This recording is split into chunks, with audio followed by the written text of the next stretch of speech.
Alhamdulillah wassalatu wassalamu ala sayyidina Muhammad ibn Abdullah wa ala alihi wa sahbihi wa man walah.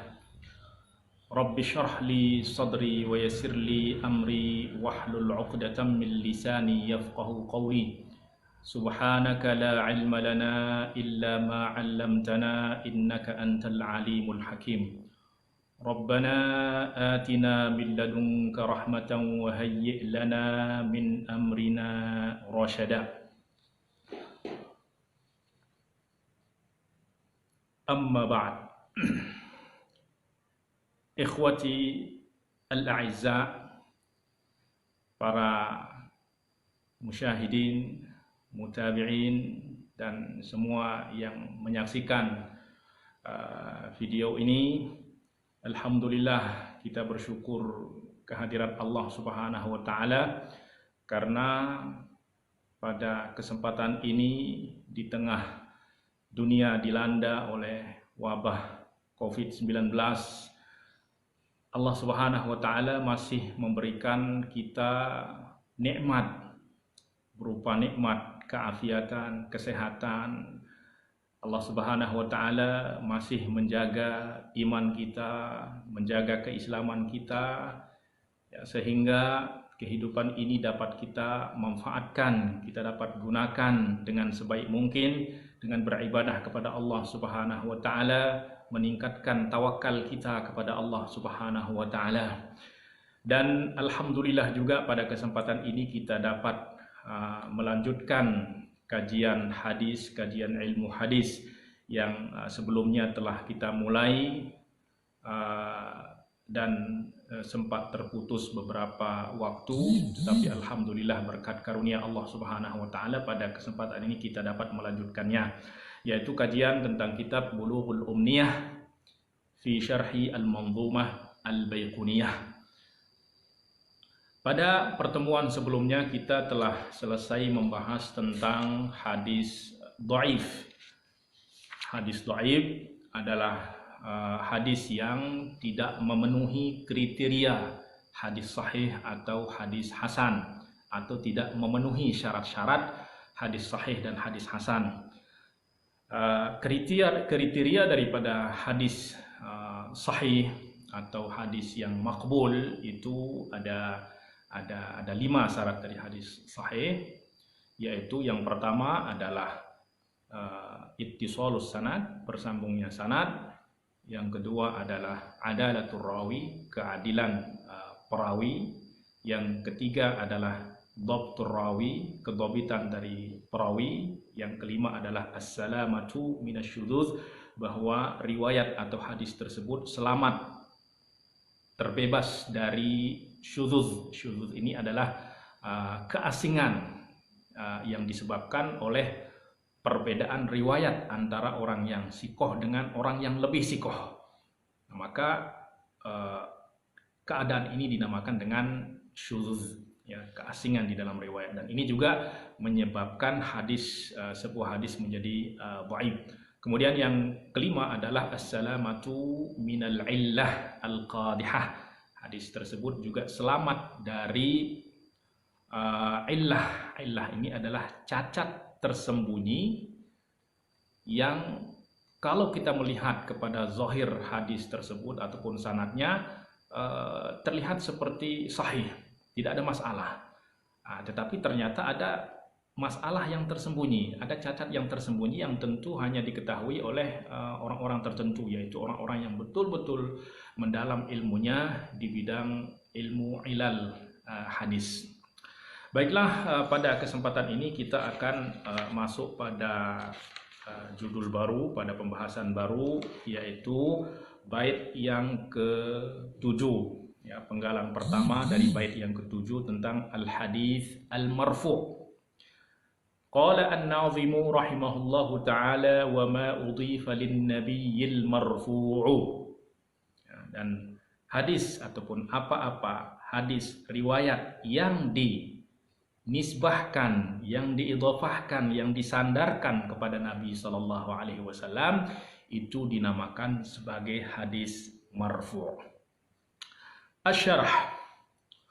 Wama ay hadithun udhifa ay nusiba ila nabi sallallahu alaihi wasallam min qawlin aw fi'lin aw taqririn aw wasfin tasrihan aw hukman muttasilan isnaduhu am la fahuwa al-hadithul marfu'u wa summiya marfu'an lirtifa'i rutbatihi bi idafatihi ila nabi sallallahu alaihi wasallam. Hadis marfu adalah hadis yang disandarkan kepada Nabi sallallahu alaihi wasallam berupa sabda, ucapan atau perbuatan atau takrir, ya, pengakuan Rasulullah sallallahu alaihi wasallam atau sifat, ya, baik itu secara sharih, secara nyata, atau hukman atau secara tidak nyata. Artinya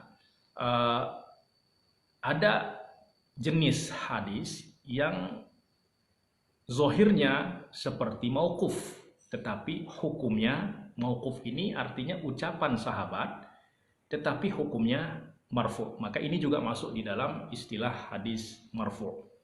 Muttasilan isnaduhu amla, baik itu sanadnya bersambung atau tidak, selama dia disandarkan kepada Rasulullah SAW, maka itu dikatakan sebagai hadis yang marfu. Jadi marfu ini tidak ada kaitannya dengan bersambungnya sanad atau terputusnya, karena ini kaitannya dengan siapa yang mengucapkan hadis tersebut. Maka seperti yang sebelumnya telah kita jelaskan di dalam pembagian ilmu hadis, bahwa hadis-hadis itu terbagi dari sudut sumbernya, dari sudut siapa yang mengucapkan hadis ini, itu terbagi menjadi 4 jenis hadis. Yang pertama adalah apabila hadis tersebut disandarkan kepada Allah Subhanahu wa taala, artinya ini adalah merupakan firman Allah Subhanahu wa taala selain Al-Qur'an yang diriwayatkan oleh Rasulullah sallallahu alaihi wasallam, maka ini dinamakan sebagai hadis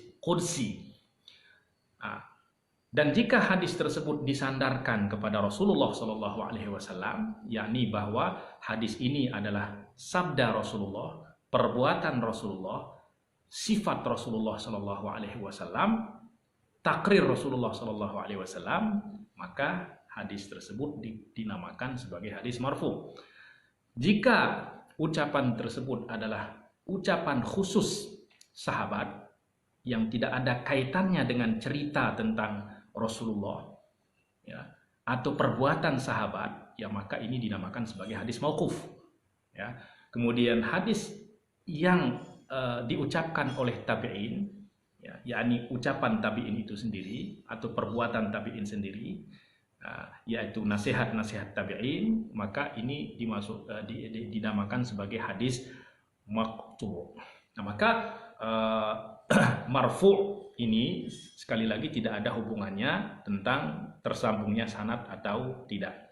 Fahuwal hadithul marfu'u, maka itu dinamakan sebagai hadis marfu'. Wa summiya marfu'an, dan dinamakan sebagai hadis marfu' lirtifa'i rutbatihi, rutbahnya, kedudukannya itu naik. Kenapa? Karena disandarkan kepada Rasulullah sallallahu alaihi wasallam, kepada zat yang diagungkan dan diangkat oleh Allah Subhanahu wa taala. Fal marfu'u min mabahithil matni. Jadi marfu', ya, pembagian hadis kepada hadis marfu' ini termasuk dari pembahasan matan, tidak ada kaitannya dengan sanad. Walaysa lahu 'alaqatun bisanadil hadithi, ya, jadi tidak ada hubungannya dengan sanad hadis. Wa in kana al-khatib nafa an yakuna al-marfu'u mursalan, ya, walaupun Imam Al-Khatib Abu Bakar Al-Khatib Al-Baghdadi itu menafikan bahwa hadis mursal itu tidak dikatakan sebagai hadis marfu'. Hadis mursal itu adalah hadis yang tabi'in mengatakan qala Rasulullah sallallahu alaihi wasallam. Nah, maka hadis ini dikatakan sebagai hadis yang mursal. Kenapa dikatakan mursal? Karena tabi'i tidak bertemu dengan Rasulullah sallallahu alaihi wasallam. Jadi sanadnya terputus.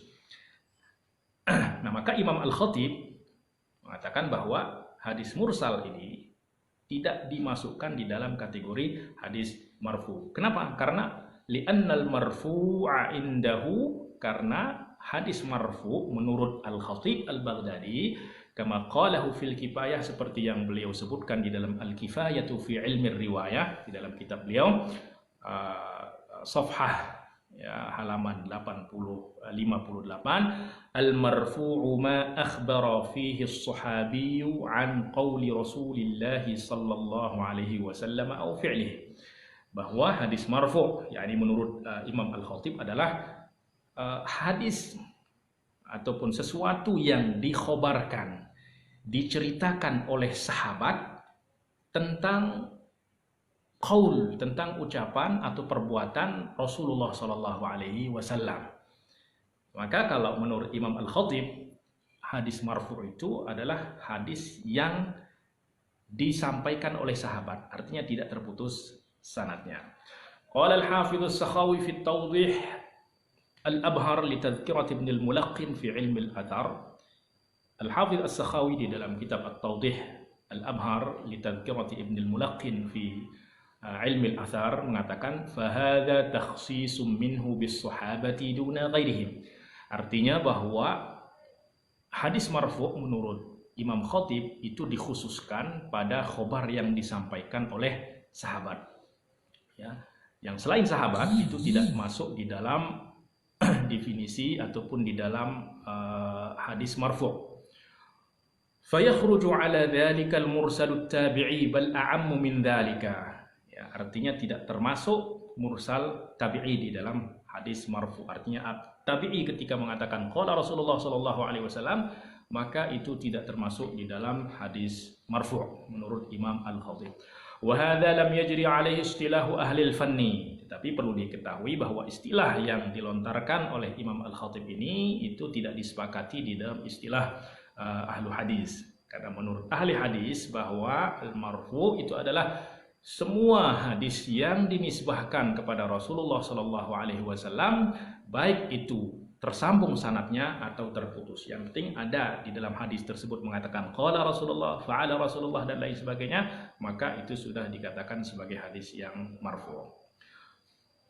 Wa qad ta'aqqaba al-Hafidz Ibnu Hajar rahimahullahu taala hadhihi al-maqulata allati qalaha al-Khatib, dan Imam Ibnu Hajar mengomentari apa yang dikatakan oleh Imam Al-Khatib dan berkata yajuzu ay yakuna al-Khatib awrada dzalika ala sabilil misal. Ya, mungkin kata Imam Ibnu Hajar bahwa ucapan Imam Al-Khatib itu hanyalah sebagai contoh, ya, la ala sabilit takhid, bukan untuk mengikat, ya, bukan untuk memberikan ikatan terhadap marfu, artinya bukan definisi dari al-marfu. Fala yakhruj anhu syai'un wa ala taqdir an yakuna arada ja'ala dhalika qaidan falladhi yakhruju anhu a'ammu min mursalit tabi'i. Ya, sekiranya Imam Al-Khatib juga dengan ucapannya tersebut menjadikan itu sebagai qaid, ya, sebagai ta'rif, ya, maka yang keluar dari definisi marfu, daripada nama marfu itu bukan hanya mursal tabi'i,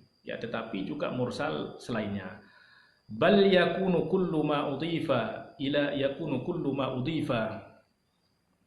ila Nabi sallallahu alaihi wasallam la yusamma marfu'an illa idza dzukira fihi as-sahabi.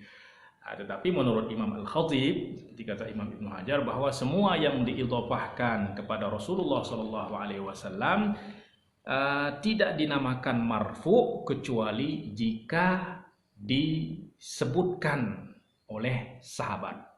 Wal haqqu khilafu dzalika, tetapi sebenarnya marfu itu tidak seperti yang disebutkan oleh Imam Al-Khatib. Bal ar-raf'u kama qarrarnahu innama yunzaru fihi ila al-matni dunal isnad. Jadi Imam Ibnu Hajar mengatakan bahwa marfu seperti yang telah ditakrir di dalam kitab-kitab beliau itu hanya melihat kepada sudut matan dan tidak ada hubungannya dengan sanad. Baik, itu seputar pembahasan tentang pengertian dari hadis marfu. Intinya adalah istilah yang telah disepakati oleh ulama ahli hadis bahwa al-marfu' adalah semua hadis yang disandarkan kepada Rasulullah sallallahu alaihi wasallam, baik itu sanadnya bersambung atau terputus. aqsamul marfu' wa anwa'uhu. Ya, pembagian dan macam-macam hadis marfu'. Pertama, aqsam. Ya, pembagiannya hadis marfu' terbagi menjadi hadis marfu' qauli, hadis marfu' fi'li, hadis marfu' taqriri, dan hadis marfu' wasfi. Ya, jadi ada hadis marfu' yang berupa ucapan, perbuatan, takrir, dan sifat. Kemudian macam-macamnya terbagi menjadi dua, yaitu ada marfu' yang sharih, yang jelas, yang nyata. Ya, kemudian ada marfu yang hukmi, artinya hukumnya adalah hadis marfu, tetapi memang surahnya tidak marfu, tetapi dihukumi sebagai hadis marfu.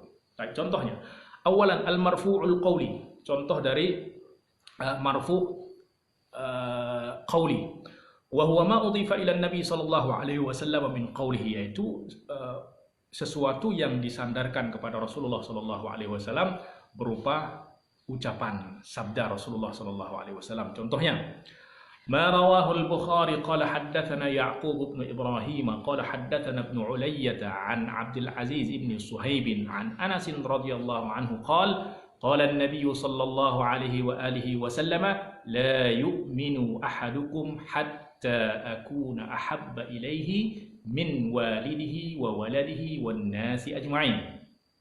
Di sini adalah hadis marfu' di mana Imam Bukhari meriwayatkan dari Ya'qub bin Ibrahim, dari Ibnu Ulayyah, dari Abdul Aziz bin Suhaib, dari Anas radhiyallahu anhu. Anas adalah seorang sahabat yang berkata, Rasulullah sallallahu alaihi wasallam bersabda, la yu'minu ahadukum, tidak beriman seseorang di antara kamu sehingga aku lebih ia cintai dari orang tuanya, dari anaknya, bahkan dari seluruh manusia.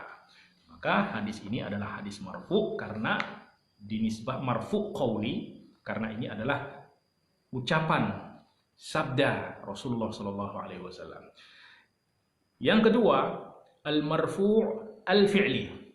Ya, al-marfu' al-fi'li, marfu yang berupa perbuatan. Yaitu apa? Wa huwa ma udhifa ila nabi sallallahu alaihi wasallam min fi'lihi. Itu sesuatu yang diidhofahkan kepada Nabi Shallallahu Alaihi Wasallam, disandarkan kepada Nabi Shallallahu Alaihi Wasallam berupa perbuatan baginda Nabi Shallallahu Alaihi Wasallam. Mithaluhu ma rawahu al-Bukhari qala haddatsana Abdullah bin Yazid qala haddatsana Sa'id bin Abi Ayyub qala haddatsani Abu al-Aswad an Urwah bin Zubair an Aisyah radhiyallahu anha qalat كان النبي صلى الله عليه وسلم إذا صلى ركعتي الفجر اضطجع على شقه الأيمن. Sayyidah Aisyah radhiyallahu anha berkata bahwa Rasulullah apabila telah selesai melakukan solat 2 rakaat fajar, solat 2 rakaat sebelum solat subuh, ya, ittaja'a ala shiqqihil aiman, maka Rasulullah akan berbaring ke arah sebelah kanan. Yakni disunahkan setelah sholat 2 rakaat fajar, yakni setelah azan subuh, sholat 2 rakaat fajar, kemudian berbaring beberapa saat. Ya, ini adalah sunnah Rasulullah Sallallahu Alaihi Wasallam. Ya, tetapi kalau kita menjalankan sunnah ini ya tentu jangan sampai tertidur, ya, sehingga sholat subuh terlewatkan. Nah, ditambah lagi Rasulullah Shallallahu Alaihi Wasallam melakukan itu ya karena beliau itu setengah malam, ya, itu bangun untuk sholat tahajud, ya, maka setelah sholat 2 rakaat fajar beliau merehatkan badan sebentar. Nah, maka ini adalah perbuatan Rasulullah Shallallahu Alaihi Wasallam, maka masuk di dalam kategori al-marfu' al-fi'li. Baik. Kemudian yang ketiga adalah al-marfu' at-taqriri, ya, marfu yang merupakan takrir, ya, pengakuan Rasulullah Shallallahu Alaihi Wasallam terhadap ucapan atau perbuatan dari sahabat. Wa huwa an yaqula as-sahabi, marfu' taqri ini adalah ucapan sahabat atau selainnya, ya, yakni fi'lun, ya, ucapan atau perbuatan di hadapan Rasulullah Shallallahu Alaihi Wasallam, ya, au fu'ila bi hadratin Nabi sallallahu alaihi wasallam kada wa kada, atau ada orang yang berbuat di hadapan Rasulullah sallallahu alaihi wasallam, wala yurwa inkaruhu lidzalikal fi'l, dan Rasulullah sallallahu alaihi wasallam tidak mengingkari perbuatan tersebut, atau tidak ada riwayat yang menyatakan bahwa Rasulullah mengingkari perbuatan sahabat tersebut. Nah, maka ini termasuk di dalam takrir bahwa Rasulullah sallallahu alaihi wasallam membenarkan perbuatan tersebut. Misalnya, ma rawahu al-Bukhari, diriwayatkan oleh Imam Bukhari juga, qala haddatsana Ali bin Abdullah, yani Ibn al-Madini, qala haddatsana Hisham bin Yusuf, qala akhbarana Ma'mar ibn Rashid an az-Zuhri an Abi Umamah ibn Sahl an Ibn Abbas radhiyallahu anhuma an Khalid bin al-Walid radhiyallahu anhu qala utiya an-nabiy sallallahu alaihi wasallam bi dhabbin mashwiy. Suatu ketika dihidangkan ya bagi Rasulullah sallallahu alaihi wasallam seekor dhab bakar ya. Fa ahwa ilaihi liyakula. Hanya Rasulullah pun mengulurkan tangannya untuk memakan dari dhab tersebut. Faqila lahu innahu dhabbun. Akhirnya diberitahukan kepada baginda Rasulullah sallallahu alaihi wasallam bahwa apa yang ada di hadapannya ini adalah makanan yang ada di hadapannya adalah dhab ya. Dhab ini adalah sejenis biawak tetapi bukan biawak, dan ini hanya ada di negara Arab sana. Fa amsaka yadahu. Akhirnya Rasulullah sallallahu alaihi wasallam menahan tangannya. Faqala Khalidun ahramun hu. Hanya Khalid Ibnul Walid ketika melihat Rasulullah sallallahu alaihi wasallam menahan tangannya dan tidak jadi memakan, beliau bertanya, apakah engkau tidak jadi makan karena dhab ini haram ya Rasulullah? Qala la, ya bukan karena itu. Walakinnahu la yakunu bi ardi qaumi, tetapi dhab ini bukan ada di negeriku, bukan ada di kampungku, artinya tidak dikenal oleh orang-orang yang ada di Makkah. Fa'ajiduni a'afuhu, sehingga aku merasa agak tidak suka, ataupun kalau bahasa kita jijik ya, karena sesuatu makanan yang asing, hewan yang asing yang tidak kita kenal ya, kita akan merasa tidak enak untuk memakannya. Fa'akala Khalidun wa Rasulullah sallallahu alaihi wasallam yanzur. Akhirnya Khalid bin Walid radhiyallahu anhu pun memakan dari dhab tersebut, dan Rasulullah sallallahu alaihi wasallam melihatnya. Dan di dalam hadis ini tidak ada larangan dan tidak ada pengingkaran dari Rasulullah sallallahu alaihi wasallam terhadap apa yang dilakukan oleh Khalid bin Walid. Kemudian rabi'an, yang keempat, al-marfu' al-wasfi, marfu' yang merupakan sifat. Wa huwa imma sifatun khalqiyah, yakni marfu ini adalah sesuatu yang disandarkan kepada Rasulullah sallallahu alaihi wasallam berupa sifat. Yani sifat baginda Nabi sallallahu alaihi wasallam, dan sifat ini dapat berbentuk sifat khalqiyah, sifat fisik ya. Contohnya ma akhrajahu asy-syaikhan, diriwayatkan oleh dua imam, yaitu Imam Bukhari dan Muslim, an Ishaq bin Mansur an Ibrahim bin Yusuf an abihi an Abi Ishaq qala sami'tu al-Bara ibn Azib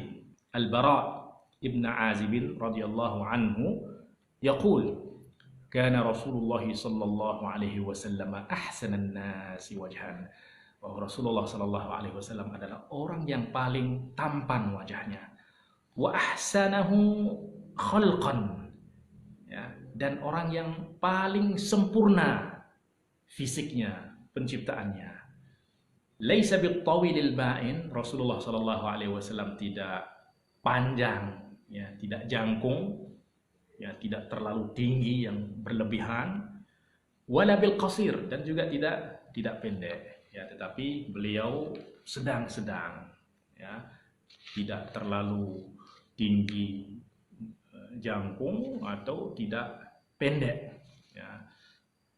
Nah, maka hadis ini termasuk di dalam hadis marfu wasfi. Ya, kemudian ada sifat ya, marfu wasfi tetapi berbentuk sifat akhlak ya, perilaku Rasulullah sallallahu alaihi wasallam. Contohnya diriwayatkan oleh dikeluarkan oleh Imam Al-Bukhari. Qala haddatsana Musaddad qala haddatsana Abdul Warith an Abi Tayyahi an Anas radhiyallahu anhu qala kana an-nabiy sallallahu alaihi wasallam ahsanan nasi khuluqan bidammil kha'i wal lam, yani ahsanun nasi khuluqan, bahwa Rasulullah sallallahu alaihi wasallam adalah orang yang paling baik akhlaknya, ya. Yaitu seperti yang Allah Subhanahu wa taala firmankan, wa innaka la'ala khuluqin 'azim. Nah, maka hadis ini adalah hadis marfu yang berupa sifat perilaku atau akhlak Rasulullah sallallahu alaihi wasallam. Maka semuanya ini masuk di dalam kategori hadis marfu. Kenapa? Karena disandarkan kepada Rasulullah sallallahu alaihi wasallam. Baik, wa kullu wahidin minal marfu'atis sabiqah imma marfu'un sharihun. Maka setiap marfu yang telah disebutkan tadi, yang keempat jenis daripada hadis marfu tadi, ada marfu yang qauli, ada marfu fi'li, ada marfu takriri, ada marfu waswi. Semuanya itu terbagi menjadi dua, yaitu ada marfu yang sharih, marfu yang jelas, yang nyata.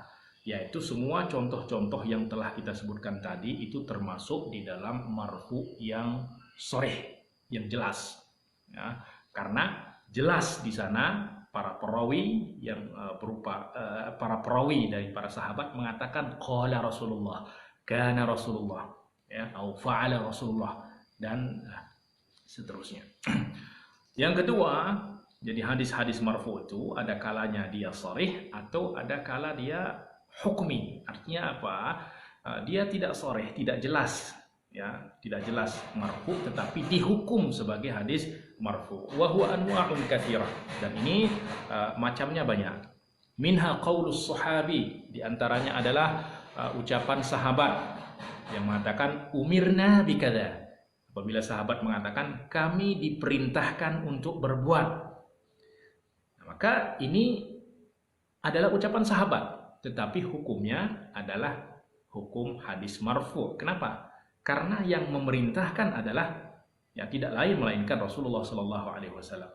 Au nuhina an kadza, atau sahabat juga mengatakan kami dilarang berbuat perbuatan ini. Au ujiba alaina, atau diwajibkan ke atas kami. Au hurrima alaina, atau diharamkan kepada kami. Fajami'u ma dzukira min anwa'il marfu al-hukmi, maka semua yang telah kita sebutkan itu dihukumi sebagai hadis marfu, walaupun zahirnya adalah ucapan sahabat, ya, tetapi dihukum sebagai hadis marfu, ya. Seperti yang nanti akan kita jelaskan pada pembahasan hadis mauquf dan hadis maqtu'.